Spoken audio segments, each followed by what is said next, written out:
Puji Tuhan, Tuhan Yesus memberkati Bapak Ibu Saudara, jemaat yang kekasih dimanapun Anda berada. Mari kita yang membawa hati untuk menyembah Tuhan di ibadah minggu hari ini, terus pandang Tuhan yang sangat baik.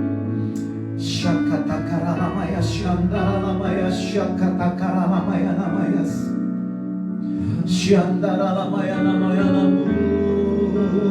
Terima kasih Tuhan untuk anugerah-Mu di pagi yang indah ini Tuhan. Kalau kami boleh ada sebagaimana adanya kami sungguh mengucap syukur. Kami berterima kasih untuk karya kasih-Mu yang tak pernah lapuk oleh hujan, tak pernah lekang oleh panas. Senantiasa baru setiap pagi, baru setiap hari bagi setiap kami Tuhan. Kami terus membawa roh jiwa tubuh kami, keberadaan hidup kami seutuhnya dalam tangan Tuhan. Kuasa darah-Mu yang sudah menguduskan setiap kami satu persatu. Kami di tempat ini, umat ada dimanapun mereka stay tune untuk mengikuti ibadah raya minggu pagi menjelang siang ini. Kuasa-Mu terus mengalir atas kami, memberkati setiap alat-alat yang digunakan untuk ibadah kami Tuhan. Untuk kami bersama dengan umat-Mu di rumah mereka masing-masing boleh terhubung, biar semuanya dalam keadaan baik Tuhan. Terima kasih Tuhan Yesus.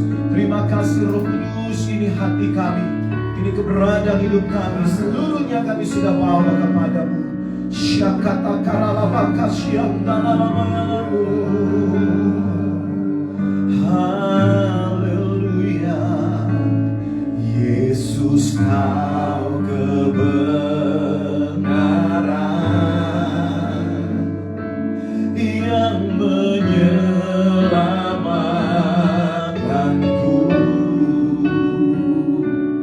Kau memberikanku hidup dan pengharapan.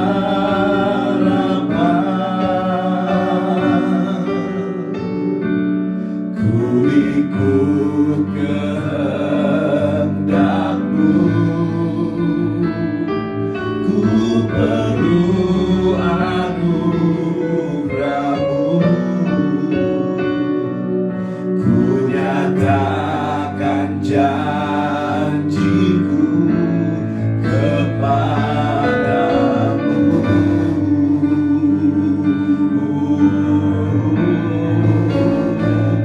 Kalau ku hidup bagi-Mu, hatiku tetap menyembah-Mu.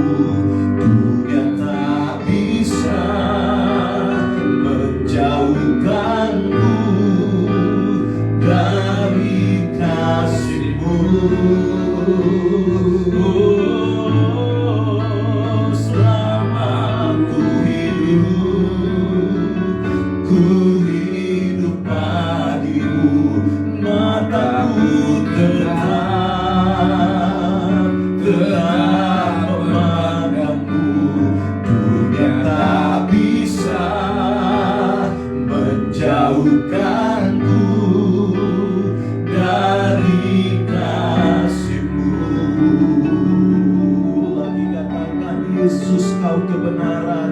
Yesus Kau kebenaran yang menyelamatkanku. Kau memberikanku hidup dan pengharapan.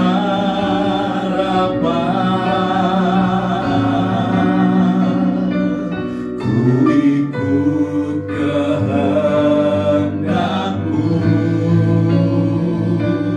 ku perlu anugerah-Mu. Ku nyatakan janji-Ku kepadamu.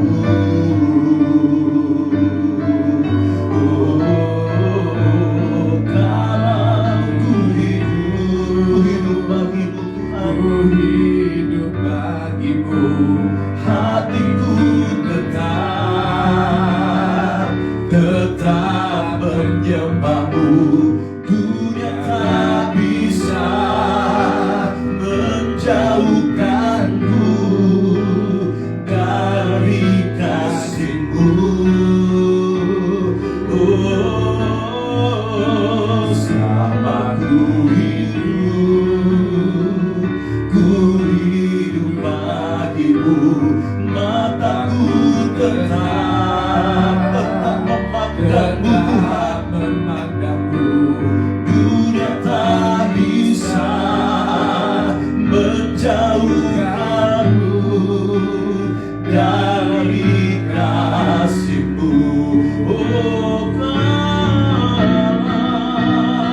kalau ku hidup bagimu, hatiku tetap menyembahmu. Dunia tak bisa menjauhkanku dari kasih-Mu. Oh, selama ku hidup bagimu, mataku tetap memandangmu. Dunia tak bisa menjauhkanku dari kasih-Mu. Sekali lagi, oh, kalau ku hidup bagimu, hatiku tetap, ini kami yang terus menyembahmu Tuhan. Dunia tak bisa menjauhkanku dari kasih-Mu. Oh, selama ku hidup bagimu, mataku tetap memandangmu. Dunia tak bisa menjauhkanku dari kasih-Mu. Dunia takkan bisa, dunia tak bisa menjauhkanku dari kasih-Mu. Sekali lagi, oh, dunia tak bisa menjauhkanku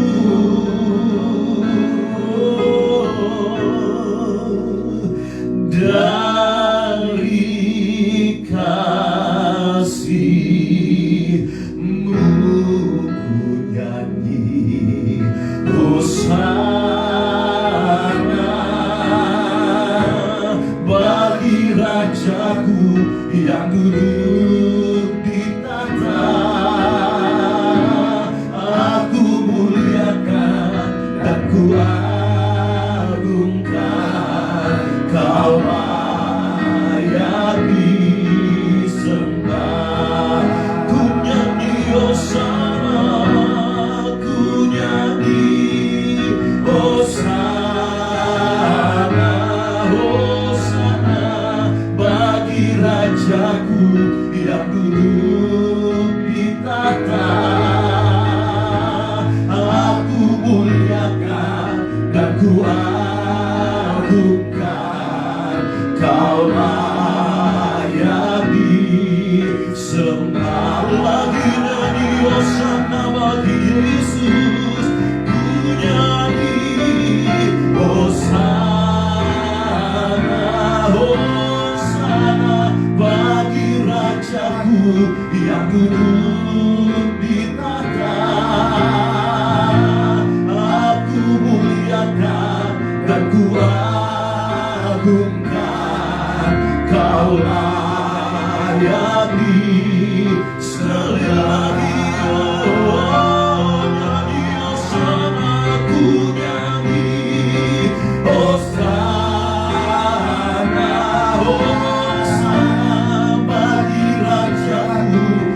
duduk di tata, aku muliakan dan ku agungkan. Kau layak disembah, kau layak, kau layak disembah, kau layak disembah.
Nyatakan keberadaanmu yang dahsyat itu Tuhan.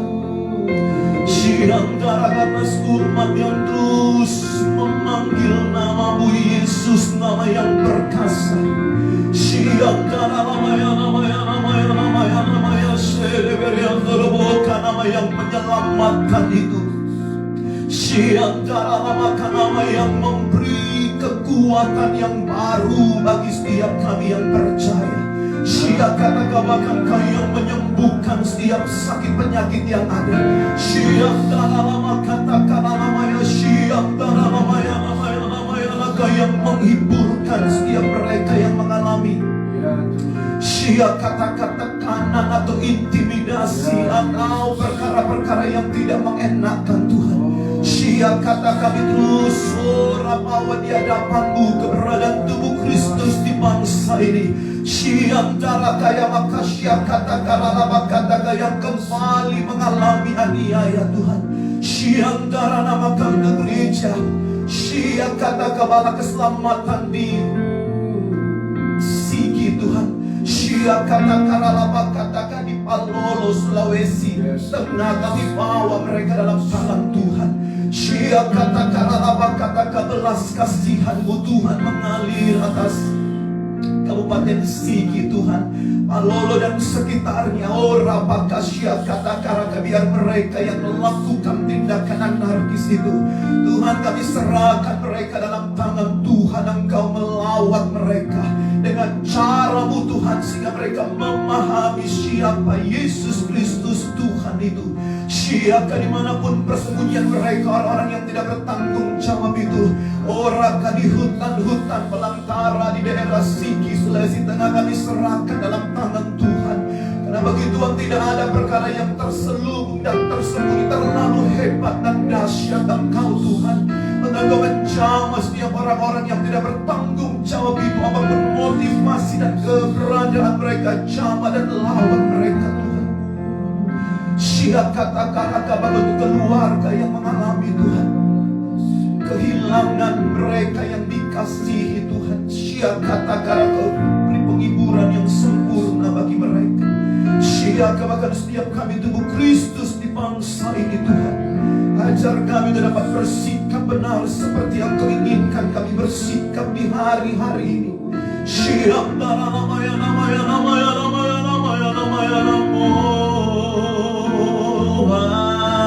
Haleluya.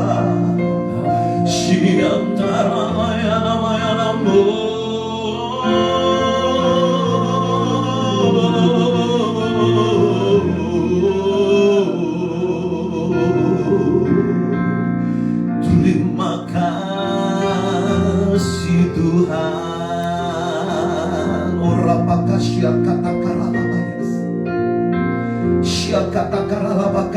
kata mari ambil waktu Anda bawa doamu di hadapan Tuhan pagi ini. Sebelum kami akan lebih lagi dalam hadirat Tuhan, sebelum kami lebih lagi untuk diajar kebenaran firman Tuhan dalam ibadah raya minggu ini.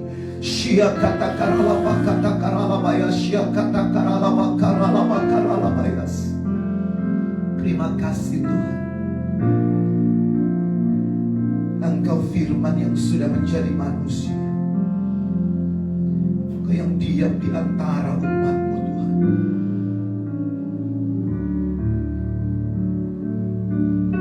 Engkau terang di saat kegelapan itu ada. Engkau jalan kebenaran itu.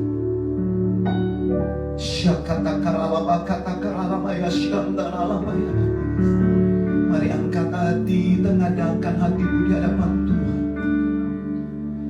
Bawa kerinduanmu seluruhnya di hadapan Dia, Tuhan yang baik. Haleluya.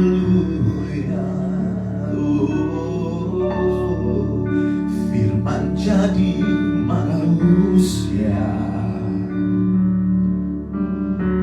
diam di antara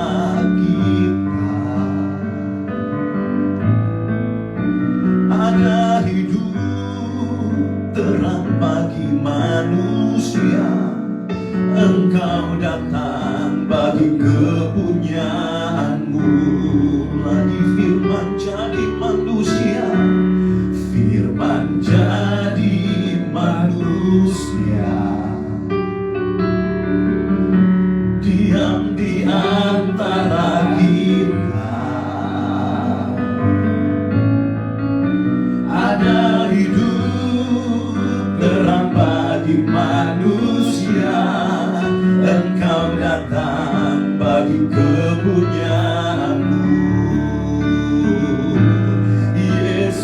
Kaulah juru selamatku.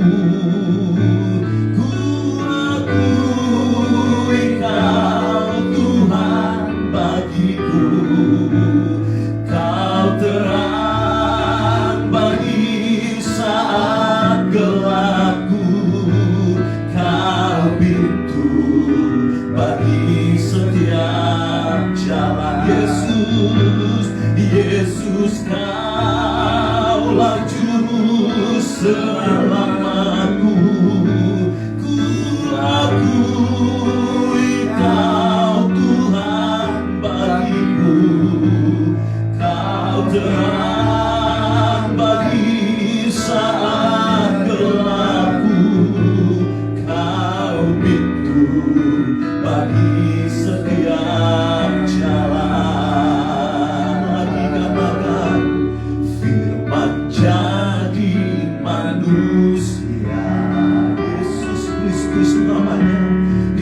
Di antara kita ada hidup terang bagi manusia. Engkau datang bagi kepunyaanmu. Yesus Kaulah, Yesus Kaulah juru selamatku. Kau Tuhan bagiku. Kau terang bagi saat gelapku. Kau pintu bagi setiap. Oh Yesus Kaulah, Yesus Kaulah juru selamatku. Bahkan juru selamatku manusia. Bangsa ini Tuhan bagiku. Kau terang bagi saat gelapku. Kau pintu bagi setiap. Sekali lagi oh Yesus Kaulah. Waktu selanjutnya kepada Yusuf Setiawan. Kau Tuhan bagiku. Kau terang bagi saat gelapku. Kau pintu bagi setiap jalan. Kau pintu bagi setiap jalan. Kau pintu bagi setiap jalan.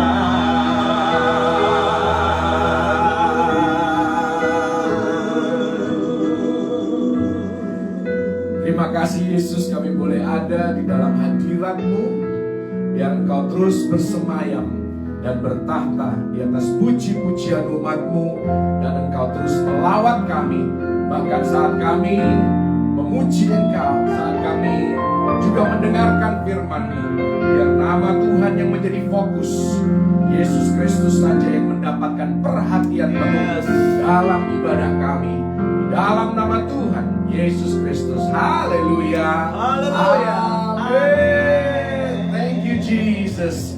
Saya mau mengajak kita semua untuk menyanyikan satu pujian tak terlukiskan. Kasih yang Kau berikan Maha kuasa, Maha mulia. Haleluya. Mari bertepuk tangan bersama-sama saudara, dimanapun Anda berada. Sekali lagi bertepuk tangan. Kita memuji Dia, bersorak-sorak, karena kasih-Nya yang begitu besar dalam hidup kita, tak terlukiskan.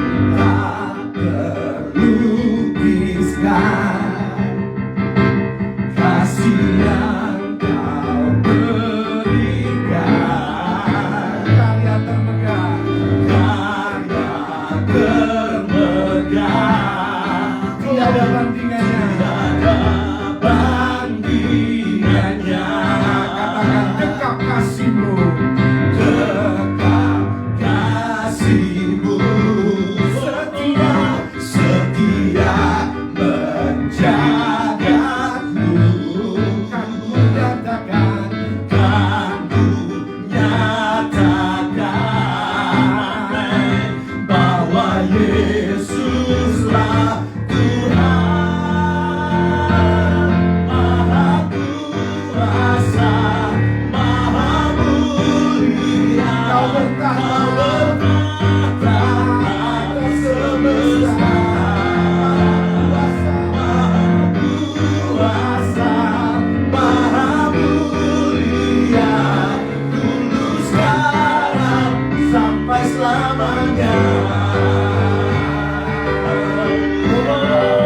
tak terlukiskan. Kasih-Mu Tuhan. Tak terlukiskan kasih yang Kau berikan. Karya termegah, Karya termegah, tiada bandingannya. bandingannya. Mari rasakan dekap kasih-Nya. Dekap kasih-Mu setia menjagaku. Kan ku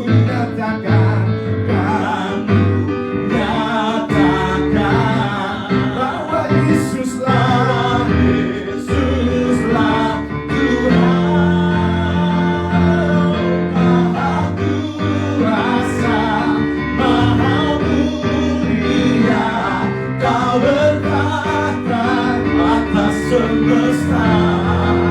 Oh, Maha Kuasa, Maha Mulia, dulu sekarang sampai selamanya.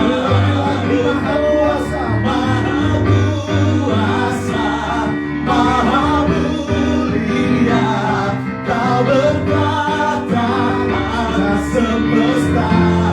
Oh, Maha Kuasa, Maha Mulia, dulu sekarang sampai selamanya.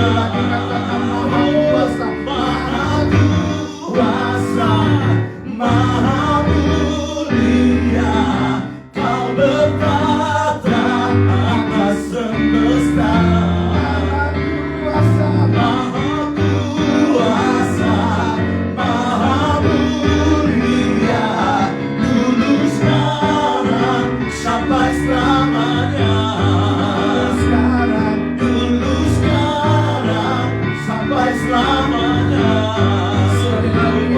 Dulu sekarang sampai selamanya.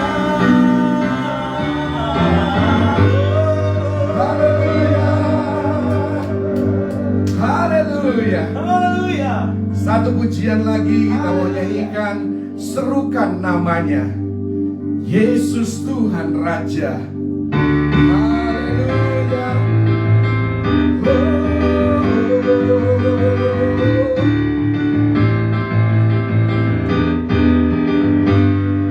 Tuhanku Maha Besar, Tuhanku Maha Besar, Tuhanku Maha Kuasa, Raja segala raja. Dia takkan tergoyahkan. Dia takkan tergoyahkan, Dia takkan tergoyahkan.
kuasa tunduk dalam namanya.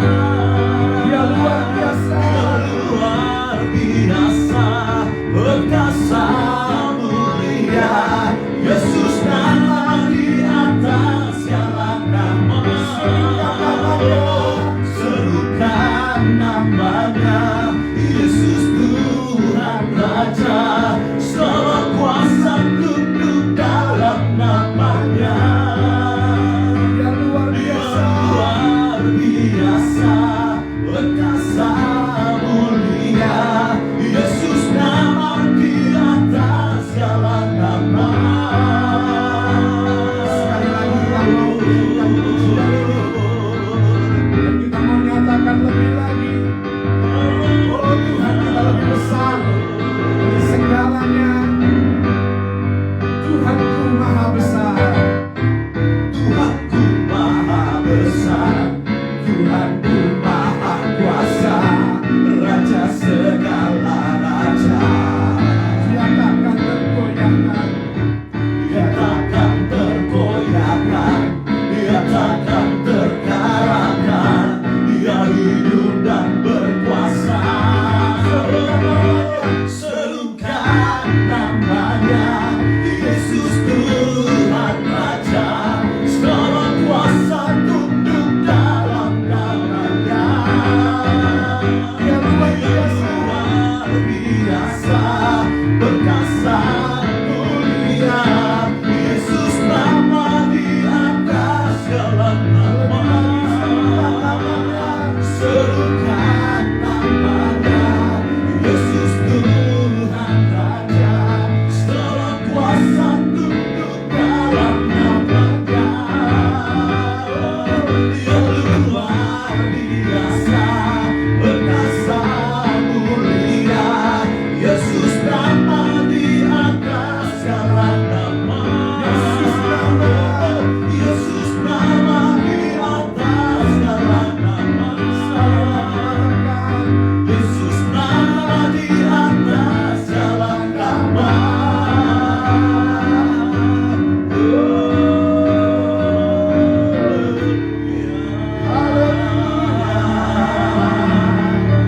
Thank you Jesus. Haleluya. Yesus nama di atas segala nama. Haleluya. Thank you Jesus. Sebelum kita masuk di dalam kebenaran firman Tuhan, saya mengajak Anda untuk kita merindukan Yesus lebih lagi. Kita mau katakan, Yesus kau dambaanku. Yesus engkau hasrat hatiku.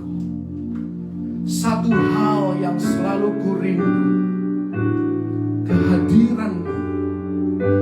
Satu hal yang jadi hasratku, menyenangkanmu.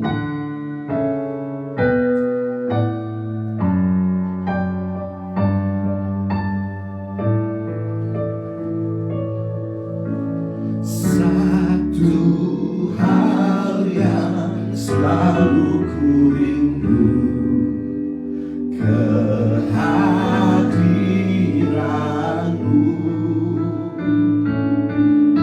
Satu hal yang jadi hasratku, menyenangkanmu. Satu hal. Satu hal yang selalu kurindu, kehadiranmu. Satu hal. Satu hal yang jadi hasratku, menyenangkanmu. Katakan bersama, Yesus. Yesus kau dambaanku, ku sujud menunggu. Curahkan urapan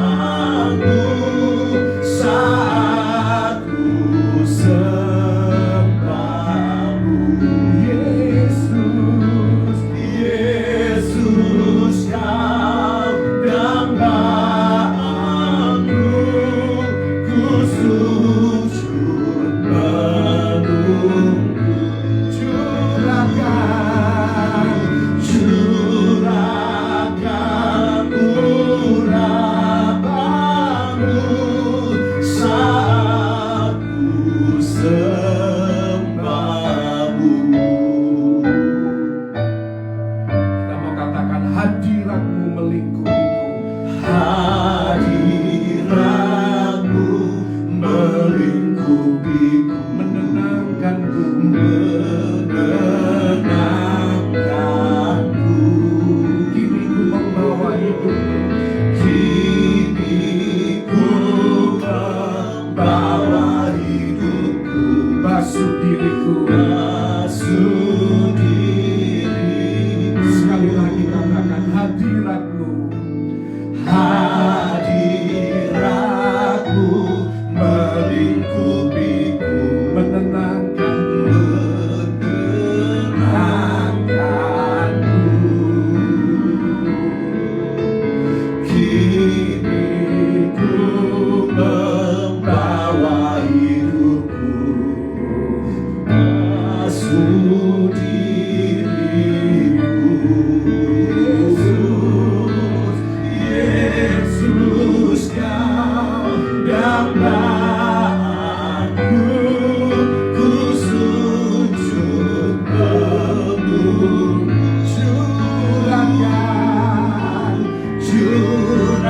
Curahkan urapan-Mu saat ku sembah. lebih lagi Yesus, Yesus, Kau dambaan-Mu, ku sujud penuh. curahkan Tuhan, Curahkan urapan-Mu saat ku sembah. Yesus, Kau dambaan-Mu, ku sujud penuh. Curahkan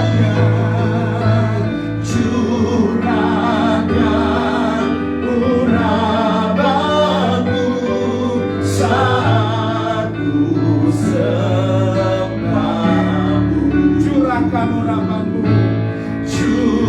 Curahkan urapan-Mu saat ku sekali lagi katakan curahkan urapan-Mu,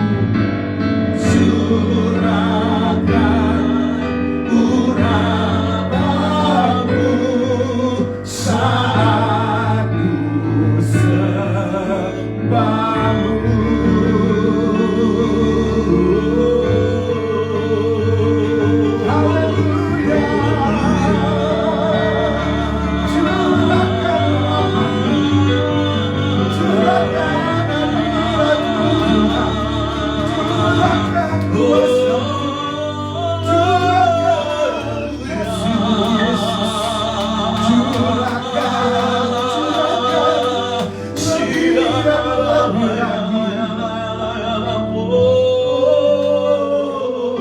Kau yang kami perlukan, Kau yang kami butuhkan, lebih dan lebih lagi.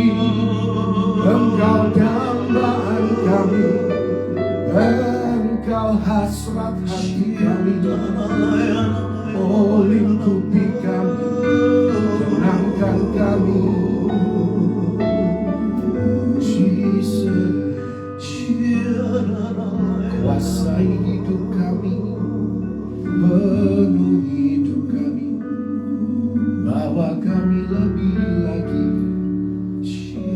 Oh Jesus, benar Tuhan, Engkau dambaan kami, Engkau hasrat hati kami. Hadirat-Mu lah yang kami perlukan, karena hadirat-Mu Tuhan yang memerdekakan, hadirat-Mu yang menenangkan, hadirat-Mu yang menyembuhkan, hadirat-Mu yang memulihkan. Dan di dalam hadirat-Mu ada kebebasan, ada kelepasan. Terus mengalir di mana kami berada Tuhan, di mana anak-anak-Mu memuji, menyembah Engkau. Mengalir Tuhan. dan memenuhi setiap kebutuhan, setiap ruang yang kosong di dalam kehidupan kami, Tuhan. Terima kasih Yesus. Urapan-Mu yang memampukan, urapan-Mu yang mengangkat kami, urapan-Mu yang menyempurnakan, urapan-Mu Tuhan yang menghibur, urapan-Mu Tuhan yang membuat perbedaan di dalam kehidupan kami. Terus mengalir, bahkan saat firman-Mu disampaikan, mengalir lebih dan lebih lagi Tuhan. Biar firman-Mu melaksanakan kehendak-Mu dalam kehidupan setiap pendengar Tuhan. Kami bukan saja mendengar, tetapi kami berkomitmen untuk melakukan firman-Mu dalam hidup kami. Biar nama Tuhan dipermuliakan. Nama Yesus saja yang menjadi pusat perhatian. Urapi setiap kami, untuk kami dimampukan, untuk kami bisa menerima firman ini Tuhan. Fokus dan konsentrasi pada kebenaran firman-Mu, sehingga kami tidak menyia-nyiakan waktu yang Kau berikan kepada kami di dalam hadirat-Mu, di dalam nama Tuhan Yesus Kristus. Haleluya. Amin. Thank you Jesus. Haleluya. Shalom. Shalom. Puji Tuhan, saya percaya dimanapun Anda berada, Tuhan Yesus menyertai dan melindungi kehidupan Amin. kita semua. Dan kita ada di dalam naungan hadirat-Nya. Puji Tuhan, puji Tuhan. Haleluya. Haleluya. Saya mengajak Anda untuk melihat kebenaran firman Tuhan. Hari ini saya beri judul Tanda Akhir Zaman yang paling sering diulang di dalam Alkitab. Haleluya.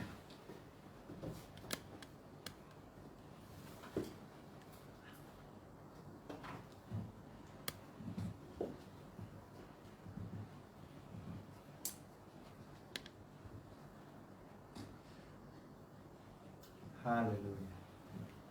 Haleluya.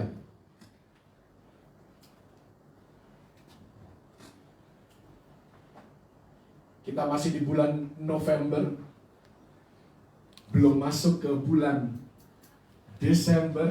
Ini seharusnya bahan untuk Desember, tapi karena bulan November ini ada 5 hari Minggu, jadi ada 1 hari Minggu ekstra, kita akan memulai lebih awal. Tanda akhir zaman yang kerap kali diulang-ulang, khususnya di dalam Perjanjian Baru. Dan saya berikan warning atau peringatan bagi kita semua supaya kita kita memahami masa dan waktu di mana kita hidup, bahwa time is running out. Ya, time for the human government. Ya, zaman gereja, time is running out. Ya, waktu sedang berakhir. Karena itu kita harus lebih waspada lagi. Dan kita mau melihat banyak hal dari slide-slide yang sudah dipersiapkan. Saya berdoa biar firman ini boleh memberkati kita. Mari kita lihat rencana Tuhan di slide berikutnya. Kalau Anda melihat di dalam Wahyu 7 ayat yang ke-9, ini merupakan kehendak Tuhan. Ini merupakan apa yang diinginkan Tuhan. Kemudian daripada itu aku melihat sesungguhnya suatu kumpulan besar orang banyak yang tidak dapat terhitung banyaknya. Dan ini terjadi di sorga, saudara. Ini pemandangan di sorga. Tentunya ini hanya ilustrasi saja di sebelah kiri Anda. Dan tentunya kita tidak bisa tahu secara pasti sampai kita mengalaminya nanti. Orang banyak yang tidak dapat terhitung banyaknya. Ini yang menjadi kehendak Tuhan. Sebanyak mungkin orang diselamatkan. Sebanyak mungkin manusia pada akhirnya masuk ke dalam kerajaan surga. Dari segala bangsa dan suku dan kaum dan bahasa. Jadi Tuhan tidak membedakan ya sara, suku, agama, ya ras, antar golongan, ya karena agama itu adalah ciptaan manusia yang membeda-bedakan, yang akhirnya membuat kelas-kelas sosial dan status-status mana yang lebih tinggi, mana yang lebih berharga dan lain sebagainya. Tetapi Yesus menekankan relationship, relasi, hubungan satu sama lain. Ya, berdiri di hadapan tahta dan di hadapan anak domba, memakai jubah putih dan memegang daun-daun palem di tangan mereka. Dan ayat ini tentunya berlaku bagi mereka yang menaruh kepercayaannya kepada Yesus Kristus sebagai Tuhan dan Juru Selamat mereka.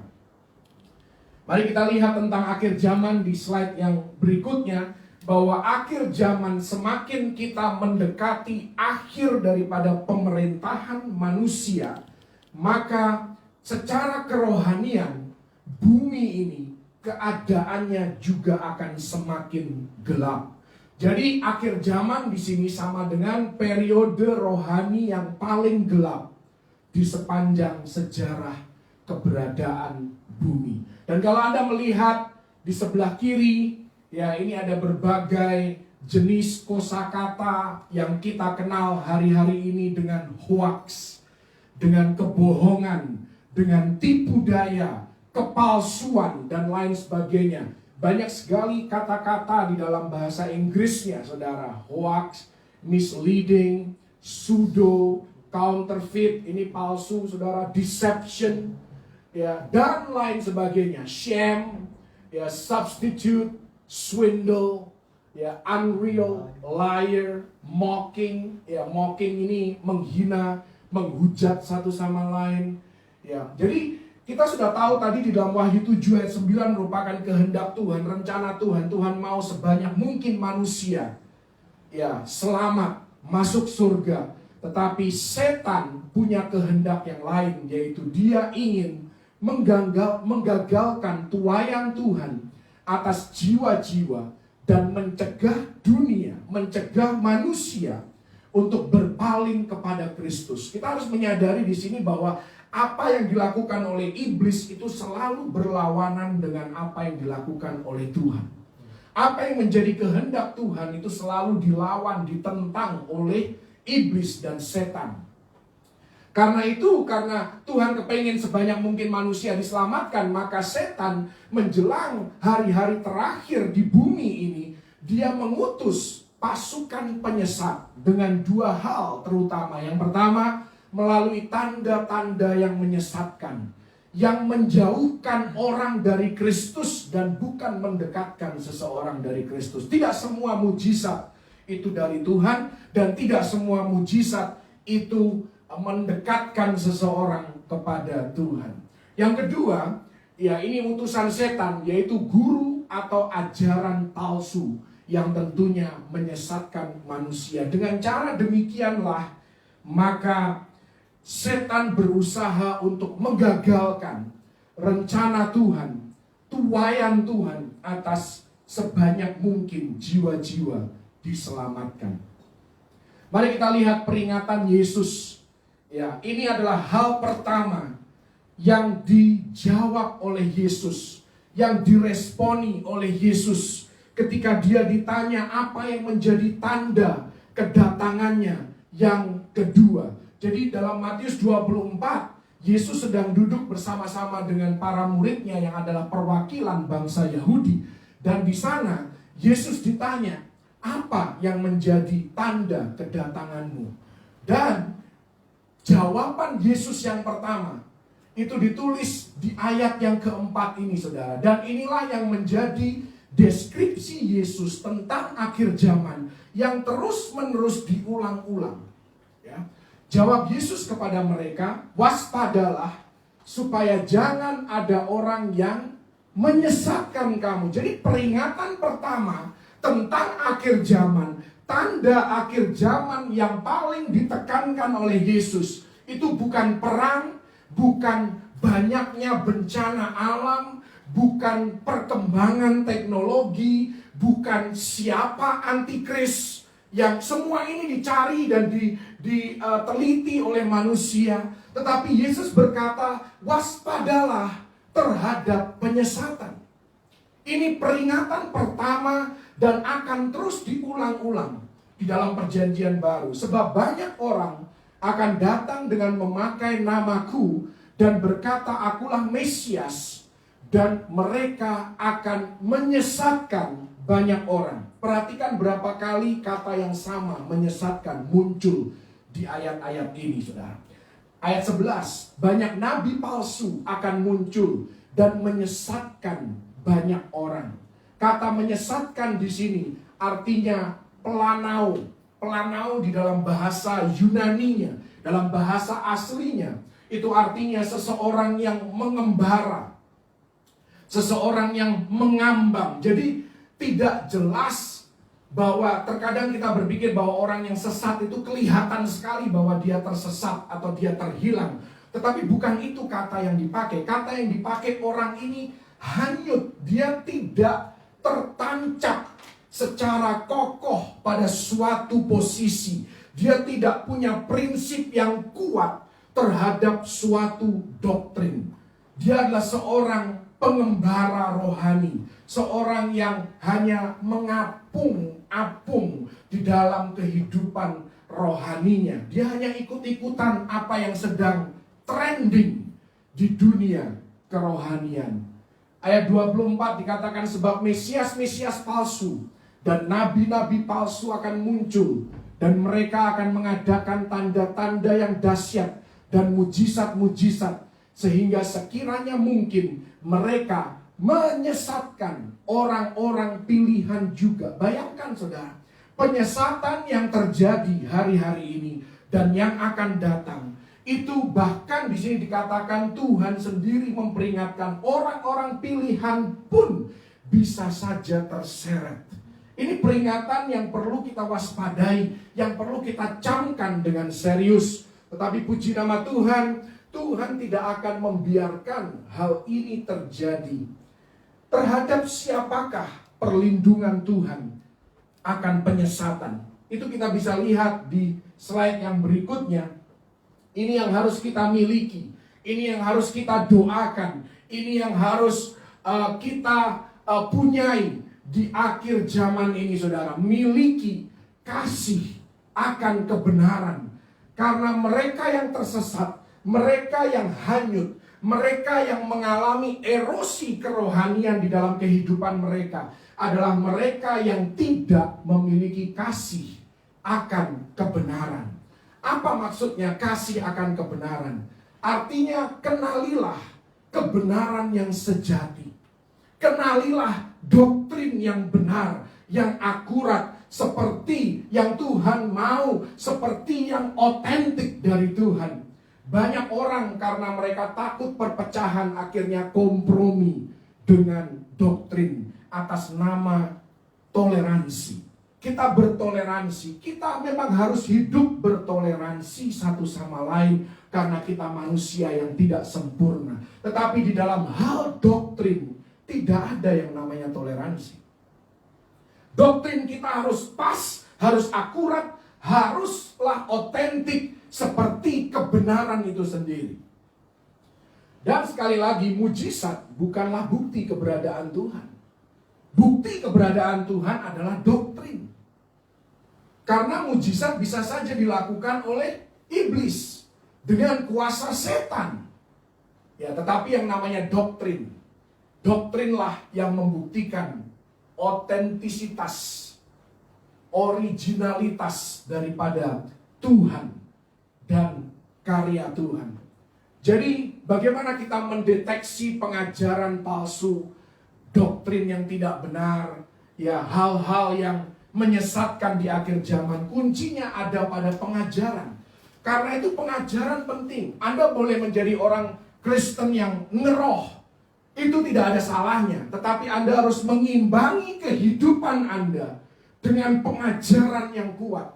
Anda harus tertanam di dalam kebenaran Alkitab secara mendalam. Pastikan Anda berakar di sana, saudara. Dan Bagaimana kita mendeteksi pengajaran apakah itu sesuai dengan kebenaran yang sejati atau tidak? Kuncinya ada pada dua hal ini, saudara. Kristus dan Injil. Tentunya ada indikasi-indikasi lain, nanti kita akan bahas berikutnya. Tetapi dua hal ini, apakah di dalam pengajaran itu Kristus dikecilkan atau tidak? Ya, karena ada satu gereja yang saya pernah dengar pendetanya sharing. Dia berkata di dalam kesaksiannya bahwa dia sakit hati. Pendeta ini sakit hati karena ada jemaatnya atau ada temannya yang merugikan dia. Dia begitu sakit hati dan dia curahkan sakit hatinya itu ketika dia berdoa. Dan dia bilang kepada jemaatnya, ini kesaksian dia. Dia katakan bahwa di dalam doanya itu, ketika dia mencurahkan sakit hatinya kepada Yesus, Yesus minta ampun sama dia. Ini pendeta gereja besar, saudara. Gereja yang lagu-lagunya sering dinyanyikan oleh banyak gereja di Indonesia. Apalagi di Amerika. Nggak usah nanya lagi. Ini gereja yang sangat terkenal di Amerika. Tetapi pendetanya berkata bahwa Yesus harus minta ampun sama dia. Baru dia bisa disembuhkan dari sakit hatinya. Itu merupakan pengajaran yang mengecilkan Kristus. Yesus tidak perlu minta maaf kepada siapapun, apalagi kepada kita. Dan apakah pengajaran itu mengkompromikan Injil? Itulah yang seringkali ditekankan oleh Rasul Paulus, sekalipun malaikat datang, tetapi kalau dia mengajarkan Injil yang lain, terkutuklah dia. Dan dia katakan bukan sekali, dia ulang lagi di ayat berikutnya kalau Anda membaca di dalam Galatia 1 ayat 6-10 di sana. Ya, jadi Injil tidak boleh dikompromikan, Yesus Kristus tidak boleh dikecilkan. Itu merupakan deskripsi Yesus tentang akhir zaman yang kita harus waspadai. Mari kita lihat deskripsi Yohanes tentang akhir zaman. Ditulis dalam Wahyu 13 ayat 14 dan Wahyu 19 ayat 20. Kata yang sama dipakai. Ia menyesatkan, berbicara tentang nabi palsu dan juga antikris. Ia menyesatkan mereka yang diam di bumi dengan tanda-tanda. Sekali lagi, jangan Anda hidup hanya mencari mujizat. Ya, mujizat dahsyat, mujizat kita semua perlu, tetapi kita harus tahu dari mana mujizat itu berasal. Apa dasar daripada pelaku mujizat itu, saudara? Karena akan ada suatu hari di mana manusia akan disesatkan melalui tanda-tanda yang diberikan kepadanya untuk dilakukannya di depan mata binatang itu. Jadi binatang itu berbicara tentang antikris, dan yang melakukan tanda-tanda ini adalah kroninya, yaitu nabi palsu. Dan ia menyuruh mereka yang diam di bumi supaya mereka mendirikan patung untuk menghormati binatang yang luka oleh pedang, namun yang tetap hidup itu. Jadi antikris nanti akan meniru kebangkitan Yesus. Ini pasal 19 ayat 20, maka tertangkaplah binatang itu dan bersama-sama dengan dia nabi palsu yang telah mengadakan tanda-tanda di depan matanya. Dan dengan demikian ia menyesatkan mereka yang telah menerima tanda dari binatang itu dan yang telah menyembah patungnya. Keduanya dilemparkan hidup-hidup ke dalam lautan api yang menyala-nyala oleh belerang. Jadi sekali lagi, Yohanes pun diberikan ilham, inspirasi oleh Roh Kudus untuk menulis tanda akhir zaman, yaitu penyesatan. Mari kita lihat ayat yang berikutnya di dalam Wahyu 20 ayat yang ketiga dan ayat yang ke-10, masih oleh Yohanes. Ya, tentunya diinspirasikan, diilhamkan oleh Roh Kudus. Wahyu 20 ayat 3 dan 10, lalu melemparkannya ke dalam jurang maut dan menutup jurang itu, maut itu, dan memeteraikannya di atasnya supaya ia jangan lagi menyesatkan bangsa-bangsa sebelum berakhir masa 1000 tahun itu. Kemudian daripada itu ia akan dilepaskan untuk sedikit waktu lamanya. Ini berbicara masa di akhir kerajaan milenium sebelum nanti Yesus menetapkan langit yang baru dan bumi yang baru. Ayat yang ke-10, dan iblis yang menyesatkan mereka dilemparkan ke dalam lautan api dan belerang, yaitu tempat binatang dan nabi palsu itu. Dan mereka disiksa siang malam sampai selama-lamanya. Kita bisa melihat deskripsi ini dan berkata bahwa orang seperti itu, nabi palsu, antikris yang kita sudah tahu sesat, kenapa kok ya diikuti banyak sekali pengikutnya. Ya, kita tidak perlu lagi melihat nanti antikris, nabi palsu. Hari ini pun ada orang yang kontroversial tetapi banyak pengikutnya. Ya kan? Jadi tidak heran bahwa manusia itu di dalam hatinya, kalau tidak ada Roh Kudus, maka kepenginnya selalu hal-hal yang menyimpang dari kebenaran. Dan percaya atau tidak, antikris dan nabi palsu adalah pemimpin dunia yang dinantikan. Kita lihat di slide yang berikutnya. Saat kedatangan Kristus yang kedua, ada seorang pemimpin universal, penuh kuasa dan memukau. Bukankah ini karakteristik yang dicari oleh manusia hari-hari ini terhadap seorang pemimpin? Mereka kepingin pemimpin yang bisa mempersatukan. Akan ada nanti pemimpin yang bisa mempersatukan. Penuh kuasa lagi. Bisa membuat mujizat. Yang kelihatannya dia sudah mati. Bangkit lagi seperti Yesus. Memukau. Memukau dari cara bicaranya. Dari sifat-sifatnya. Dari raut mukanya. Begitu memukau. Mempesona dunia. Yang memperkatakan berbagai tipu muslihat. Kalau hari ini manusia mudah sekali termakan hoaks. Tunggu sampai nanti masa tribulasi, masa kesesakan besar, akan lebih banyak lagi hoaks, akan lebih banyak lagi tipu muslihat, tetapi akan lebih banyak orang percaya terhadap kebohongan. Dan tipu muslihat itu disertai tanda mujizat yang membuat bumi terpesona. Sekali lagi saya tidak menentang yang namanya tanda heran mujizat. Tetapi kita harus benar-benar waspada. Kita harus benar-benar hati-hati terhadap apa dan siapa yang kita percayai. Kita membutuhkan Tuhan lebih lagi hari-hari ini. Bahkan menjelang berakhirnya zaman gereja. Di akhir zaman, setan akan mengutus ke bumi seseorang yang merupakan manifestasi atau perwujudan dari segala yang membuat manusia terpukau. Karena itu, jangan kita suka terpukau dengan manusia, siapapun dia, saudara.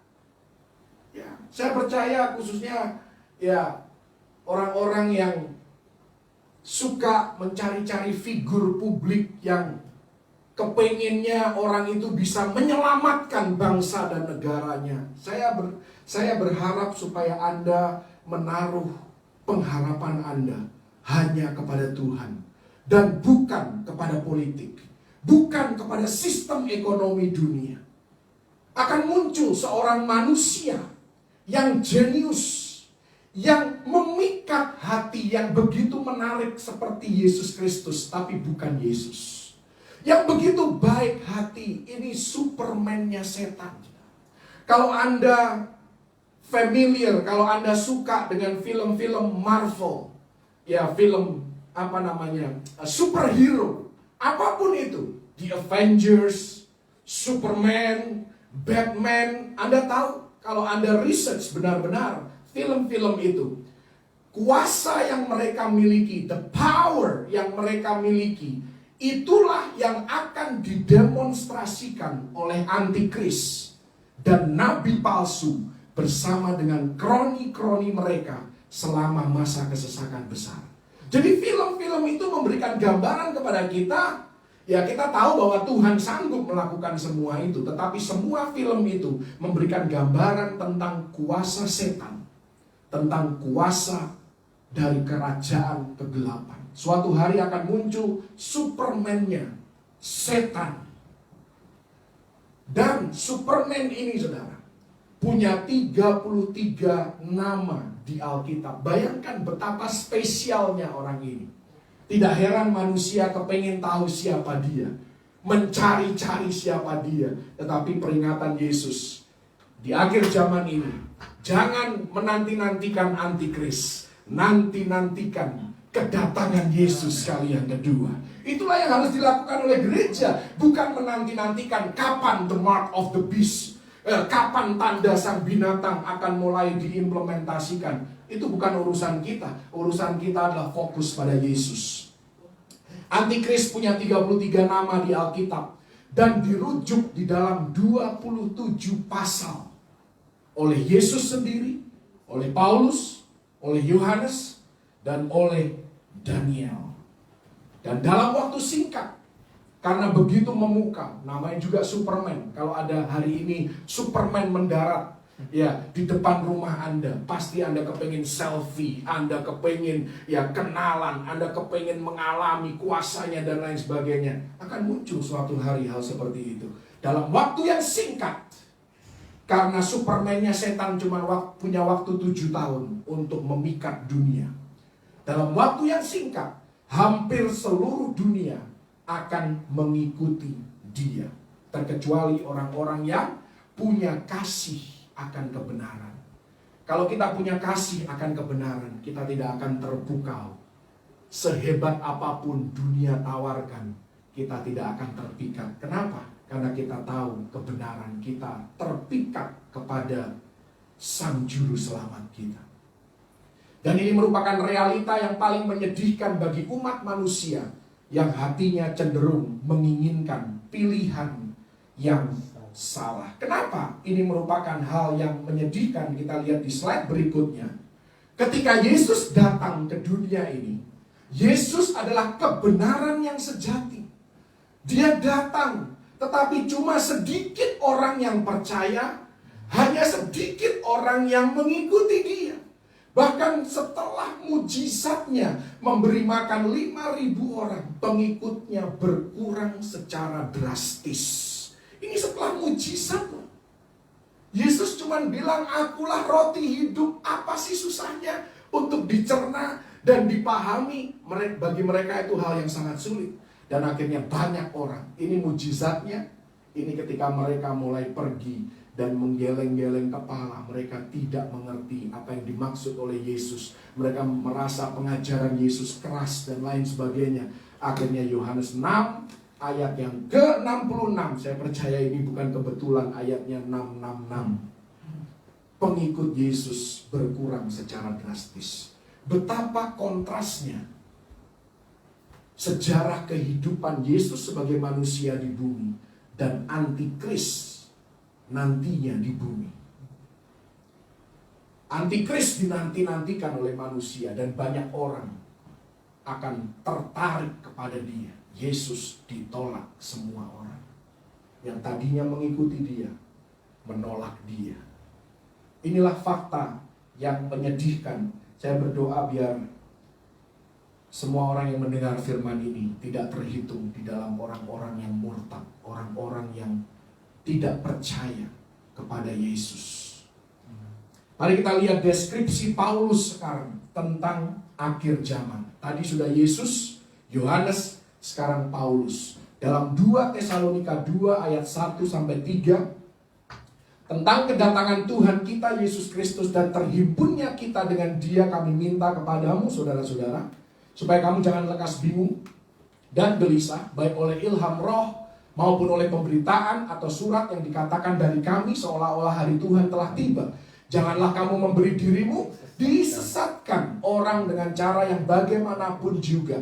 Sebab sebelum hari itu haruslah datang dahulu murtad, dan haruslah dinyatakan dahulu manusia durhaka yang harus binasa. Sekali lagi muncul lagi kata penyesatan, murtad, ya, durhaka. Ya. Kita lihat slide yang berikutnya, ayat yang ke-9-12 dari 2 Tesalonika 2. Kedatangan si pendurhaka itu adalah pekerjaan iblis dan akan disertai rupa-rupa perbuatan ajaib, tanda-tanda dan mujizat-mujizat palsu dengan rupa-rupa tipu daya jahat terhadap orang-orang yang harus binasa, karena mereka tidak menerima dan mengasihi kebenaran yang dapat menyelamatkan mereka. Dan itulah sebabnya Allah mendatangkan kesesatan atas mereka yang menyebabkan mereka percaya akan dusta, supaya dihukum semua orang yang tidak percaya akan kebenaran dan yang suka kejahatan. Jadi mereka yang akan tersesat adalah mereka yang tidak memiliki kasih akan kebenaran. Tetapi kalau kita adalah orang-orang yang mengasihi kebenaran dan hidup di dalamnya, maka Tuhan tidak akan mengizinkan kita untuk disesatkan. Itu maksud daripada ayat-ayat yang kita baca sejauh ini. Jadi apa yang menjadi fokus bagi kita orang percaya? Ya, mari kita lihat di akhir zaman. Tadi saya sudah singgung bahwa manusia fokus pada teknologi. Kita fokus pada perang, pada bencana alam dan lain sebagainya. Fokusnya Tuhan menekankan kepada penyesatan religius yang semakin intens hari-hari ini. Karena itu kita harus semakin berpegang kepada doktrin. Jangan mendasarkan hidup kita pada mujizat, pada tanda-tanda heran. Semua itu baik. Semua itu baik. Dan kita semua perlu mujizat. Ya, tetapi di balik semua itu yang menjadi fondasi hidup kita haruslah doktrin. Karena serangan iblis semakin gencar. Dan di awal tahun 1900-an serangan yang sama terjadi terhadap doktrin kekristenan. Terhadap hal-hal yang akhirnya membuat kekristenan semakin tererosi dan terkikis. Maka muncullah sekelompok hamba-hamba Tuhan yang diurapi, yang dipilih oleh Tuhan sendiri. Dan mereka mulai menulis buku, mereka mulai mengumpulkan doktrin-doktrin apa yang harus menjadi fokus gereja supaya mereka bisa mendeteksi penyesatan atau kemurtadan. Mereka muncul dengan satu buku ensiklopedia, kalau boleh dikatakan, kekristenan yang berjudul The Fundamentals of the Faith. The faith di sini artinya the Christian faith, iman kekristenan. Ada 7 esensi bagaimana kita bisa mendeteksi penyesatan atau kemurtadan. Ya, 7 hal ini kita harus kuasai betul sebagai orang Kristen. Inspirasi yang pertama, kita harus percaya bahwa Alkitab kita itu diilhamkan oleh Roh. Ini adalah tulisannya Tuhan sendiri, tentunya dia memakai media manusia, tetapi diilhamkan oleh Roh Kudus sendiri. Yang kedua dalam hal creation, penciptaan. Dan ini tentunya harus dibandingkan dengan teori evolusi, kemudian Darwinisme dan lain sebagainya. Kita harus tahu bahwa penciptaan itu ya sesuai dengan kejadian 1, bukan sesuai dengan teori evolusi dan teori-teori yang lainnya. Kita harus memegang teguh prinsip kristologi kita. Kita harus tahu siapakah Yesus itu. Yesus bukan sekedar manusia biasa. Yesus bukan sekedar nabi. Yesus bukan sekedar guru atau pengajar. Yesus adalah Tuhan. Haleluya. Itu kita harus percaya, dan itulah yang membedakan kekristenan dari Saksi Yehova, dari Mormon, ya, dan dari ajaran-ajaran agama yang lain. Ya, termasuk ajaran yang cukup terkenal di Indonesia, yang cukup luas dikenal di Indonesia. Ya, saudara sepupu kita juga tidak percaya bahwa Yesus adalah Tuhan. Jadi kita harus jelas siapakah Yesus itu. Ya. Kemudian tentang doktrin. Ya, kita harus kuat di dalam doktrin pengajaran bahwa apa yang perlu kita ketahui berasal dari Alkitab. Alkitab yang kita miliki dari Kejadian sampai Wahyu, itulah yang Tuhan mau kita pegang sebagai doktrin. Kita tidak perlu Alkitab tambahan. Kita tidak perlu kitab-kitab tambahan, sejarah, tradisi manusia dan lain sebagainya. Tidak perlu tradisi gereja pun. Kita perlu belajar sejarah gereja, tetapi itu tidak harus menjadi doktrin di dalam kehidupan kita. Bagaimana dengan depravity? Depravity itu artinya bahwa manusia itu terlahir sebagai manusia berdosa? Karena orang dunia berkata bahwa manusia itu pada dasarnya baik. Siapa yang bilang? Itu bertentangan sekali dengan Alkitab. Manusia pada dasarnya bobrok, bejat, rusak. Itulah manusia Alkitabiah. Yang kemudian kita datang kepada Yesus. Dan Yesus mulai membentuk kita menjadi bejana untuk kemuliaan nama Tuhan. Kita harus berbicara juga mengenai substitution. Substitution ini berbicara tentang pengorbanan Yesus. Kita tidak bisa menyelamatkan diri sendiri. Kita butuh pengganti. Dan pengganti kita, substitusi dalam kehidupan kita. Supaya kita bisa diterima oleh Tuhan. Maka Yesus sebagai substitusi kita. Dan imputation. Imputation ini berbicara tentang kebenaran. Ya, ada satu ajaran agama di Indonesia yang kalau Anda mau masuk surga, Anda harus banyak beramal. Amal Anda harus lebih berat dibandingkan dosa Anda. Dan Anda hanya bisa diselamatkan melalui tradisi ritual gereja. Kalau Anda tidak mengikuti sakramen tertentu, Anda tidak bisa disebut sebagai orang benar. Itu adalah doktrin imputation. Imputation itu artinya kebenaran yang kita terima. Itu karena posisi kita ada yang menggantikan. Dan orang itu yang tidak berdosa sama sekali, namanya Yesus. Dia tidak mengenal dosa, dia menjadi dosa. Dia yang benar menjadi tidak benar, sehingga kebenaran Allah itu dapat diberikan kepada kita secara utuh ketika kita menerima Yesus sebagai Tuhan dan Juru Selamat. Jadi kebenaran ilahi itu tidak kita dapatkan melalui perbuatan baik kita atau mengikuti sakramen gereja, mengikuti ritual rohani tertentu, tetapi karena kita menaruh kepercayaan kita kepada Yesus. Dari 7 hal inilah kita bisa mendeteksi apakah suatu pengajaran itu sesuai dengan Alkitab, sesuai dengan otoritas kebenaran sejati atau tidak. Mungkin Anda bertanya, kenapa banyak orang, bahkan orang Kristen pun mudah tertipu, mudah diperdaya.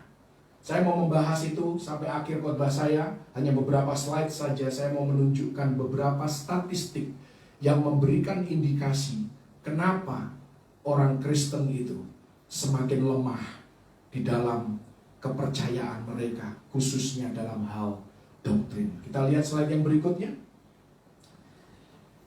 Kita pikir selama pandemi COVID, orang lebih banyak punya waktu di rumah. Mereka punya lebih banyak waktu untuk Tuhan. Mari kita lihat statistik yang ada, saudara. Ini hasil riset daripada grup Barna yang sering membuat survei tentang kekristenan, tentang kondisi gereja, dan bagaimana pengaruh Alkitab dalam kehidupan orang Kristen. Ini periode Januari sampai Juni 2020. Artinya pandemi sudah mulai. Ya, karena pandemi dimulai bulan Maret, April kurang lebih ya. Disitulah orang mulai work from home. Di rumah saja. Mari kita lihat. 35% orang tidak membaca Alkitab. Naik dari 25% dari sejak survei ini dimulai tahun 2011. Kenaikan 10%. 60% orang membaca Alkitab kurang dari 5 kali dalam setahun. Ini tentunya berbicara ya average. Ya, bukan hanya periode Januari 2020 sampai Juni, tetapi rata-rata sampai bulan tersebut. Dan kita lihat di sini mungkin Anda tidak bisa melihat ya, di sebelah kiri ini adalah statistik yang cukup menyedihkan karena ini berbicara tentang perubahan yang diakibatkan oleh pandemi terhadap keterlibatan seseorang di dalam pembacaan Alkitab, perenungan Alkitab, Ya, jadi di sini ada tulisannya, ya ditulis bahwa dia itu engage dengan Alkitab atau tidak. Dia itu mengizinkan Alkitab mempengaruhi hidupnya atau tidak. Jadi di sini adalah Bible disengage, orang-orang yang tidak peduli dengan Alkitab. Dan ini yang ya mulai disengage sampai di sini Bible centered. Artinya benar-benar terpusat kepada Alkitab. Jadi ini menurun, saudara. Kategori orangnya menurun. Ini yang tidak intensif sama sekali dengan Alkitab. Yang sebelah kanan yang paling intensif dengan Alkitab. Biru itu untuk laki-laki, kuning untuk perempuan. Yang semakin netral, yang semakin tidak mau terlibat dengan Alkitab, semuanya naik. Semuanya naik. Baik laki-laki maupun perempuan. Gak tahu kenapa perempuan jauh lebih tinggi tidak mau ya punya hubungan apa-apa dengan Alkitab. Yang mau terlibat dengan Alkitab, semuanya turun. Kehidupannya terpusat pada Alkitab. Anda pikir bahwa dengan adanya pandemi, manusia akan lebih banyak berpaling pada Tuhan? Statistik membuktikan sebaliknya. Semakin manusia tidak sabar dengan hal-hal rohani, dan mereka mau putus hubungan kerohanian. Itu PHK juga, saudara. Putus hubungan kerja, kalau ini putus hubungan kerohanian. Haleluya. Ini menyedihkan, saudara. Tidak heran banyak orang mudah tertipu, banyak orang banyak termakan dengan hoaks rohani. Kita lihat slide yang berikutnya. Ini semakin membuat kita depresi sebagai orang Kristen, saudara, sebenarnya. Lihat ini, saudara. 48%. Ini bukan lagi, ini sudah average, saudara ya. Jadi dari ini sudah rata-rata tahunan, bukan lagi Januari sampai Juni tadi. Tapi sudah dari bulan ke bulan terus di tracking. 48% populasi tidak mau berinteraksi dengan Alkitab sama sekali. Sehingga Alkitab, firman Tuhan, tidak memiliki pengaruh atas kehidupan orang itu. 48%. Tidak heran orang-orang di sekitar kehidupan kita makin lama makin jahat. Karena mereka semakin tidak mau ada kaitannya dengan Alkitab. Hanya 5% dari populasi yang disurvei dan merupakan ekstrapolasi kepada keseluruhan populasi yang membiarkan Alkitab merasuki hidupnya dan mempengaruhi hidupnya sehingga hidupnya berubah seperti yang dikehendaki oleh Tuhan. Hanya 5% yang Bible centered. Dia berinteraksi dengan Alkitab secara rutin sehingga Alkitab mentransform, mengubahkan kehidupannya dan pilihan-pilihan kehidupannya diarahkan berdasarkan kebenaran itu. Puji Tuhan, secara keseluruhan dari tahun ke tahun dibandingkan 2018, 2019 ada sedikit penurunan orang yang tidak mau terlibat dengan Alkitab. Ya, sedikit penurunan, ada sekitar 9%. Kemudian orang yang friendly dengan Alkitab. Friendly itu artinya dia membaca Alkitab secara rutin dan Alkitab itu menjadi sumber dari dia mendapatkan inspirasi, mendapatkan hikmat. Itu naik dari 15 menjadi 18 atau 19%. Kemudian yang netral, orang yang netral itu ya sesekali dia baca firman Tuhan, ya, dan Alkitab memiliki sedikit, ya, kalau ketemu sama orang Kristen ya omongan dari mulutnya itu rohani, bahasanya bahasa gereja, bahasa Kristen, itu yang namanya Kristen netral. Ya itu naik juga. Lumayan, yang tadinya mungkin sama sekali tidak mau menyentuh Alkitab, ya naik dia, saudara. Dari 5 menjadi 9 atau 8%. Kita lihat yang slide yang berikutnya. Ini yang tadi saya bilang, saudara. Dari 25% di tahun 2011 naik menjadi 35% di 2019, orang-orang yang tidak pernah membaca Alkitab. Bayangkan saudara, hari bertambah sukar, semakin orang tidak mau menyentuh Alkitab. Menyedihkan. Dan orang dewasa yang berpusat pada Alkitab itu turun dari 9% menjadi 5%. Dan ternyata keterlibatan Alkitab di dalam kehidupan kita itu mempengaruhi apakah kita orang yang murah hati atau tidak. Itulah grafik yang berikutnya.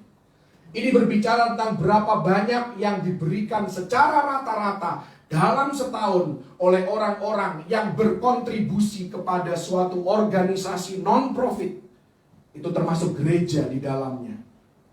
Orang-orang yang non-Bible users, orang-orang yang tidak ada kaitannya dengan Alkitab sama sekali, secara umum hanya memberikan $10 setahun untuk organisasi non-profit.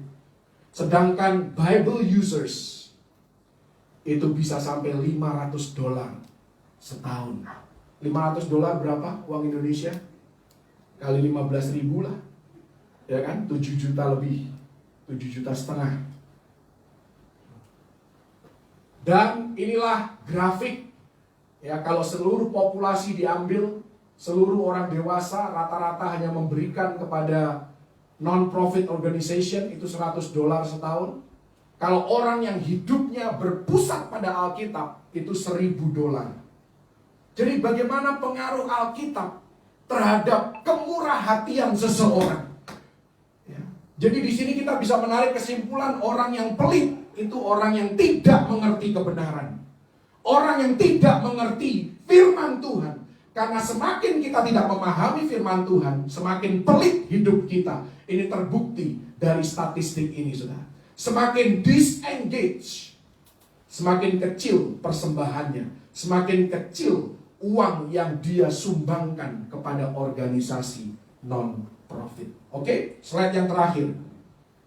Bukan yang terakhir, statistik yang terakhir. Kita lihat di sini bagaimana Alkitab telah mempengaruhi atau mengubahkan hidup seseorang. Ya, jadi orang ini disurvei apakah Alkitab punya dampak di dalam kehidupan Anda. Hanya 26% yang strongly agree, itu sangat setuju. Ya, kemudian yang setuju itu 33%, tetapi yang tidak setuju itu kalau dijumlahkan ada 41%. Jadi 41% dari populasi yang disurvei itu tidak percaya bahwa Alkitab mempengaruhi atau mengubahkan kehidupan mereka. Dan itu terefleksi dari dampak Alkitab terhadap hubungan kita dengan sesama dan hubungan kita dengan Tuhan. Yang saya mau Anda perhatikan adalah, ya, kalau yang di sini ini statistik yang menyedihkan, saudara, di bagian ungu ini, artinya awareness of how much I need God. Itu kesadaran betapa kita membutuhkan Tuhan. Itu 11% saja yang berkata, dia katakan bahwa ya terkadang dia menyadari kebutuhan akan Tuhan. Ada satu sense of connection, ada hubungan, ya, kesadaran bahwa dia punya hubungan dengan Tuhan. 14% hanya terkadang mengalami hal itu. Dan curiosity to know God better, itu ketertarikan untuk mengenal Tuhan lebih dalam lagi, itu hanya kadang-kadang saja. Ya, 17% dari populasi yang disurvei. Kemudian hubungan dengan orang lain, bagaimana kita memperlakukan orang, bagaimana kita di dalam mensupport atau menentang suatu konflik, baik itu politik maupun di sini berbicara tentang refugee, ini orang yang terasingkan dari tempat asal mereka. Kemudian keputusan-keputusan yang diambil di sekolah maupun di tempat kerja, keputusan tentang hal-hal seksualitas. Ini yang saya mau Anda perhatikan adalah di sebelah kanan. Ini paling menyedihkan, saudara. Karena 33% orang tidak setuju bahwa Alkitab harus menjadi dasar kita memperlakukan orang lain. 33% orang tidak percaya kepada Alkitab. 36% dalam hal-hal politik ataupun konflik, ya, tidak perlu mempertimbangkan Alkitab. Dalam hal seksualitas, ada sekitar 40% orang yang berkata bahwa Alkitab tidak lagi relevan dengan zaman di mana manusia hidup hari-hari ini. Karena itu tidak heran kebejatan moral semakin menjadi-jadi. Semuanya bersumber dari ini, saudara. Bersumber dari penyesatan. Kenapa penyesatan? Karena tertipu. Kenapa tertipu? Karena tidak mau akrab, tidak mau mengenal kebenaran, tidak mengasihi kebenaran. Haleluya. Oke. 2 atau 3 slide lagi. Dengan cepat. Erosi kekristenan. 40% orang yakin bahwa Yesus berbuat dosa ketika hidup di bumi. Manusia udah semakin gila, saudara, semakin tidak waras. 50% percaya bahwa setiap orang baik atau melakukan banyak perbuatan baik selama hidupnya akan mendapatkan tempat di sorga. Alkitab tidak pernah ngomong seperti itu. Yang mendapatkan tempat di sorga hanyalah mereka yang percaya kepada Yesus Kristus sebagai Tuhan dan Juru Selamat. Bukan yang banyak berbuat baik. Tentunya kalau orang Kristen sejati, dia akan banyak berbuat baik. Karena sudah terjadi perubahan dalam hidupnya. Tapi masuk surga atau tidak bukan berdasarkan perbuatan baiknya. 40% manusia percaya bahwa Quran dan Kitab Mormon merupakan ungkapan dari kebenaran rohani yang sama dengan Alkitab. Inilah penyesatan akhir zaman. Inilah tipu daya yang dialami oleh banyak manusia hari-hari ini, saudara. Kita perlu belajar lebih lagi. Kita perlu mendengarkan doktrin yang benar. Dan saya kasih satu ilustrasi di sini. Don't say God is silent when your Bible is closed. Jangan berkata bahwa Tuhan gak ngomong apa-apa kok. Aku gak bisa mendengar suara Tuhan. Padahal engkau tidak pernah membaca Alkitab. Kalau engkau tidak pernah membuka Alkitabmu, jangan pernah berkata bahwa engkau tidak bisa mendengar suara Tuhan. Bahwa Tuhan tidak berbicara kepada Anda. Karena itu make sure your Bible is open. Ya. Oke? Kita maju satu slide. Karena kita banyak tidak mengasihi kebenaran, tidak mau melekat dengan kebenaran, muncullah yang namanya low cost Christianity. Kekristenan paket hemat. Itulah terjemahannya. Kekristenan yang biaya rendah. Jadi low cost itu bukan cuma pesawat. Tiket pesawat itu ada low cost carrier gitu kan. Kekristenan pun ada yang low cost. Seorang pendeta Inggris berkata, lanskap dari kekristenan dipenuhi dengan reruntuhan dari menara yang setengah terbangun. Puing-puing dari mereka yang telah mulai membangun namun tidak sanggup menyelesaikannya. Karenanya banyak orang masih saja mengabaikan peringatan Kristus dan mengikutinya tanpa terlebih dahulu memperhitungkan biayanya. Ini banyak orang Kristen, saudara. Mereka jadi Kristen karena diiming-imingi berkat. Diiming-imingi hal-hal yang baik-baik saja. Hasilnya banyak ditemukan kekristenan nominal. Kekristenan nominal itu Kristen KTP. Hari-hari ini di berbagai negara di mana kekristenan telah menyebar secara luas. Banyak orang telah menyelubungi diri dengan kekristenan yang pas-pasan. Mereka cukup terlibat. Oh, disuruh pelayanan. Apalagi ya punya talenta. Ya ada kesempatan untuk menjadi tenar. Ayo pelayanan. Bahkan orang tersebut pantas disegani. Namun tidak cukup untuk menjadi tidak nyaman. Ketika kekristenan mulai tidak nyaman. Ketika mengikut Yesus mulai tidak enak. Imannya goyah. Sifatnya berubah. Itulah kekristenan paket hemat. Ketika gereja mulai rasanya tidak sesuai dengan harapan mereka. Mulai mereka mencari kenyamanan lebih daripada pertumbuhan rohani. Itulah gereja Laodikia yang akan menyambut kedatangan Yesus kali yang kedua. Secara cepat slide yang terakhir, bagaimana mencegah erosi kerohanian di dalam kehidupan kita. Yang pertama, tertanamlah dalam kebenaran. Bentengi hidup kita. Bentengi hati kita. Pikiran kita. Berikan nutrisi yang baik. Anda kepengen sehat, Anda harus berikan pada tubuh Anda nutrisi yang baik. Anda kepengen sehat rohani, berikan kepada hati dan pikiran Anda nutrisi yang baik. Perlihatkan kemajuan. Ya, ini dalam 1 Timotius 4 ayat ke-15. Nanti Anda baca sendiri ayatnya. Orang Kristen itu harus maju. Tidak ada yang namanya kekristenan stagnan. Harus maju.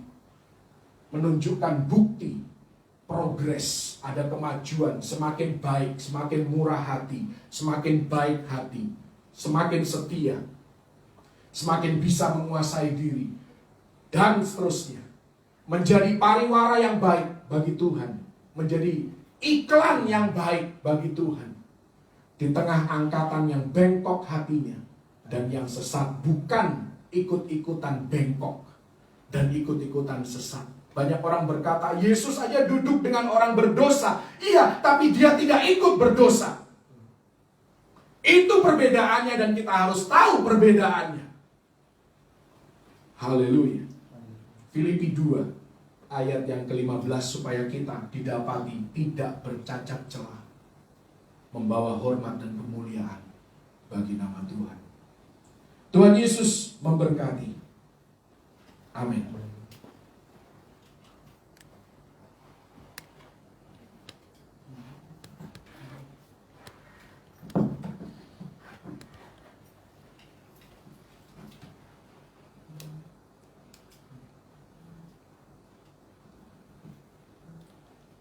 Haleluya.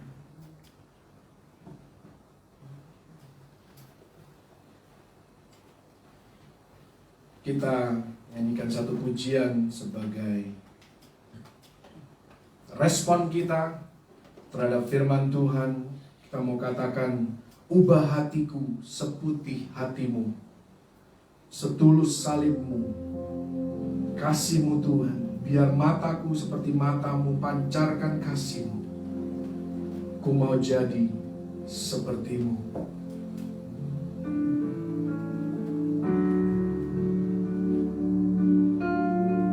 Kita percaya di tengah banyak penyesatan, di tengah banyak hal-hal yang palsu, yang tidak sesuai dengan kebenaran, kita mau katakan bahwa Tuhan kita adalah Tuhan yang setia. Selama kita memiliki kasih akan kebenaran, maka Dia adalah Bapa yang tidak akan pernah meninggalkan kita. Karena kita adalah milik Tuhan, dan Tuhan hidup di dalam kita. Bapa Kau setia, takkan meninggalkan, dan ku percaya Engkau milikku dan ku milikmu. Kerinduanku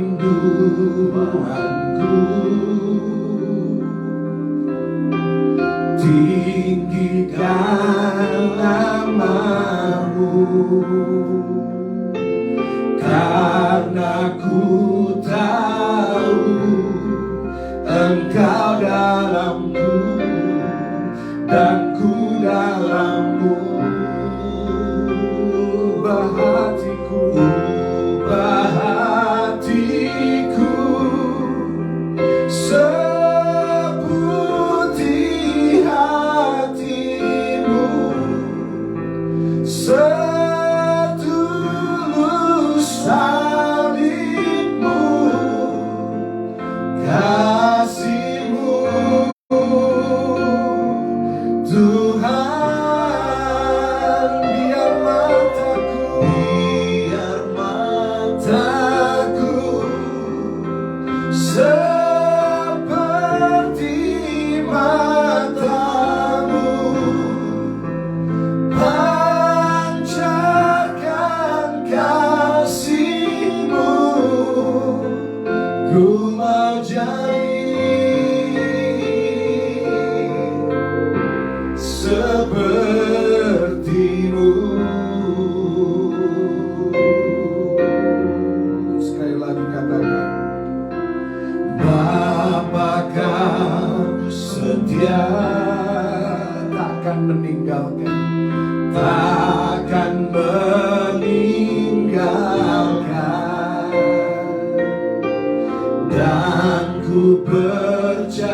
dan ku milikmu.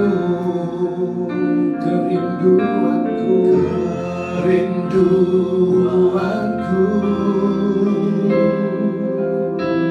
tinggikan namamu, karena ku tahu Engkau dalamku dan ku dalammu. Ubah hatiku seperti hatimu, setulus salibmu, kasihmu Tuhan. Biar mataku seperti matamu, pancarkan kasihmu. Ku mau jadi ubah hatiku, ubah hatiku seperti hatimu, setulus salibmu, kasihmu Tuhan. Biar mataku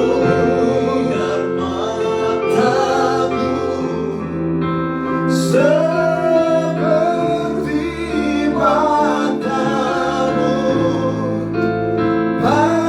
pancarkan kasihmu. Ku mau jadi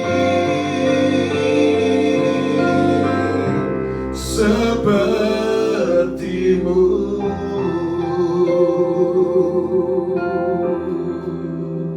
Benar Tuhan,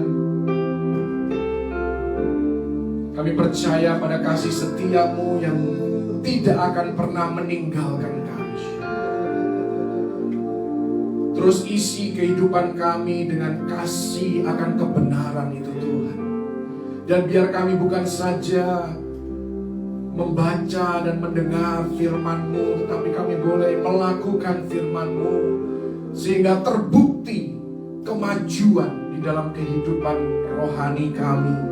Semuanya untuk hormat kemuliaan bagi nama-Mu, supaya kami menjadi saksi-Mu di tengah dunia yang bengkok hatinya dan yang sesat. Kami tidak terikut di dalamnya. Kami tidak tertipu, kami tidak diperdaya, tetapi kami mengetahui apa yang benar, apa yang salah, apa yang sesuai dengan kehendak-Mu, apa yang tidak sesuai dengan kehendak-Mu, dan berikan kami discernment spirit di akhir zaman ini Tuhan. Kami boleh memilah dan kami bisa mengetahui mana kebenaran yang sejati dan kebenaran yang palsu itu Tuhan. Ajar kami menjadi umat-Mu, menjadi anak-anak-Mu yang rajin, yang tekun belajar kebenaran firman-Mu, sehingga kami diperlengkapi hidup di hari-hari yang terakhir ini. Kami tidak mudah diombang-ambingkan oleh berbagai angin pengajaran, tetapi kami terus fokus hanya kepada Yesus, kepada Injil yang sejati itu Tuhan.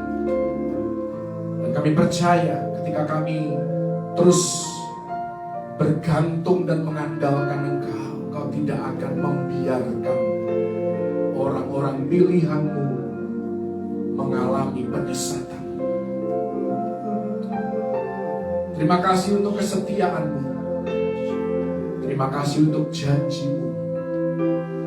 Terima kasih Tuhan untuk kekuatan yang daripada-Mu.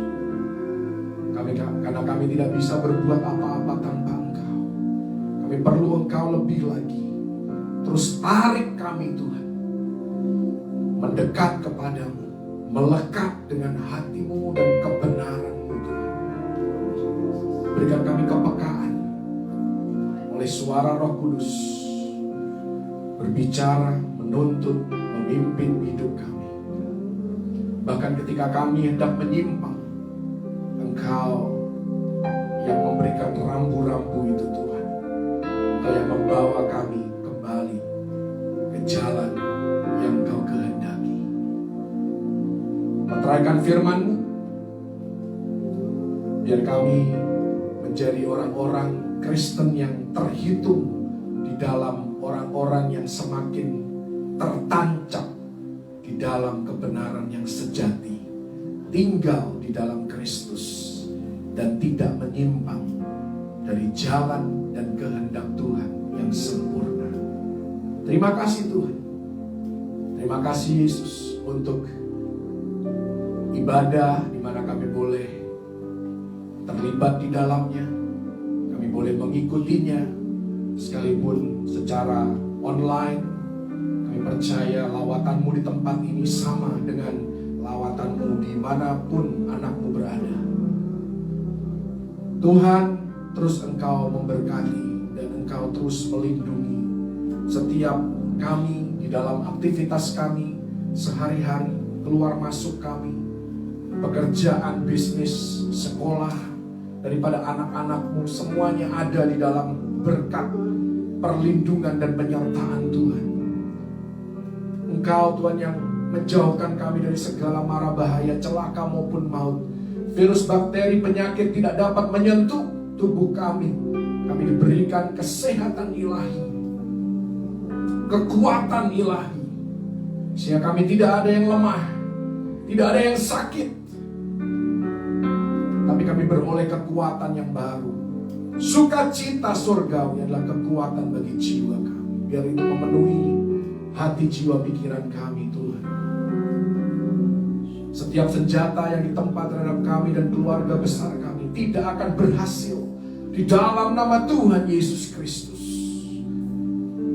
Engkau menempatkan kami di tempat yang benar pada saat yang tepat, sehingga kami mengalami kasih karunia Tuhan, perlindungan Tuhan, dijauhkan dari lingkungan yang berisiko, dari hal-hal buruk yang adalah rancangan iblis. Biar kami tidak terjerat, biar semua Tuhan dalam kehidupan kami ada dalam tuntunan dan penyertaan Tuhan yang sempurna. Tuhan, Kau memberkati juga mereka yang memberi dengan sukacita, karena firman-Mu berkata Engkau mengasihi mereka yang memberi dengan sukacita. Apa yang mereka tabur, mereka akan tuai, dan Kau mencukupkan segala kebutuhan mereka. Dan mereka boleh memahami lebih lagi Tuhan, bagaimana Engkau bekerja secara supranatural melalui hukum yang sudah Engkau tetapkan, khususnya dalam hal keuangan. Kami mau lebih lagi percaya hanya kepada-Mu Tuhan. Kau juga memberkati terlebih Tuhan Yesus bagi mereka yang dengan setia, dengan penuh ketaatan memberikan dan mengembalikan apa yang menjadi milik Tuhan, persembahan persepuluhan ke dalam rumah perbendaharaan supaya tersedia makanan di sana. Engkau membukakan tingkap langit atas kepala mereka. Engkau mencurahkan berkat-Mu sampai tidak ada tempat untuk menampungnya. Mereka menjadi berkat bagi banyak orang di sekitar kehidupan mereka. Bahkan di tengah krisis ekonomi pun tidak ada krisis bagi mereka Tuhan, yang setia mengembalikan perpuluhan kepada-Mu Tuhan. Karena Engkau sendiri yang menghardik dan menghalau belalang pelahap, belalang pengerip, belalang lompatan, dan belalang pindahan. Di dalam nama Tuhan Yesus Kristus tidak ada kerugian, tidak ada lubang-lubang yang membuat mereka terjerat hutang yang tidak bisa mereka bayar. Semuanya ada dalam kendali-Mu. Keuangan anak-anak-Mu yang setia kepada-Mu, yang terus berharap dan mengandalkan Engkau. yang berkata melalui persembahan mereka bahwa Yesuslah sumber dalam kehidupan kami. Terima kasih Tuhan, kami percaya Kau bukan saja Allah yang berjanji, Kau menggenapi janji-Mu tepat pada waktunya. Dan persembahan ini menjadi sesuatu yang menyenangkan Engkau. Dan berkat-Mu dicurahkan atas anak-anak-Mu yang taat kepada perintah-Mu. Terima kasih Tuhan. Juga Engkau terus memberkati semua ibadah yang sudah diprogramkan. Ibadah remaja siang nanti, ibadah sekolah minggu, nanti sore juga malam nanti ada ibadah minggu malam. Terus Tuhan Kau berkarya lewat ibadah yang ada.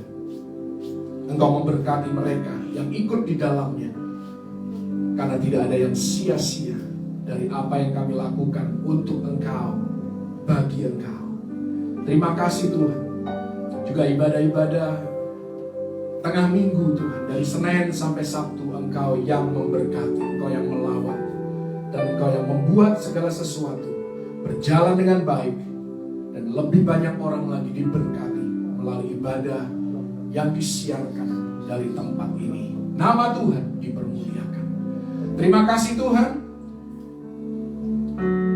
Dan saat kami mengangkat tangan di hadapan-Mu, Engkau yang menyempurnakan berkat-Mu atas umat-Mu. Tuhan, Engkau memberkati dan melindungi umat-Mu.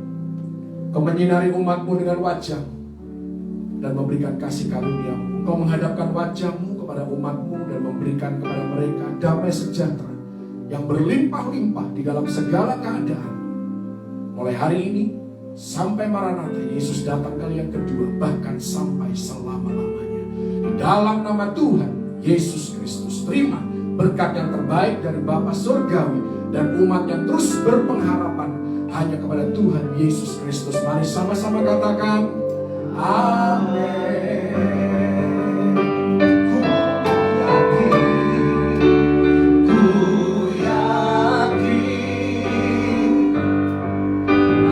Memberkati aku berlimpah-limpah dan memperluas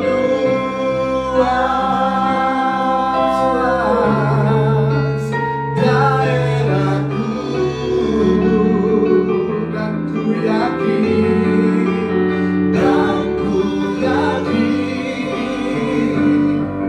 tangan-Mu menyertai aku dan melindungi aku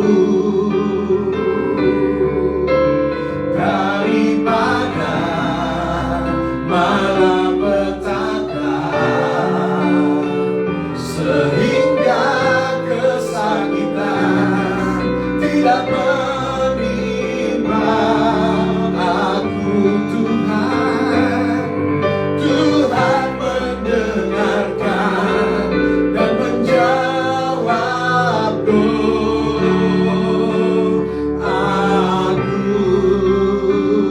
Yang percaya katakan amin.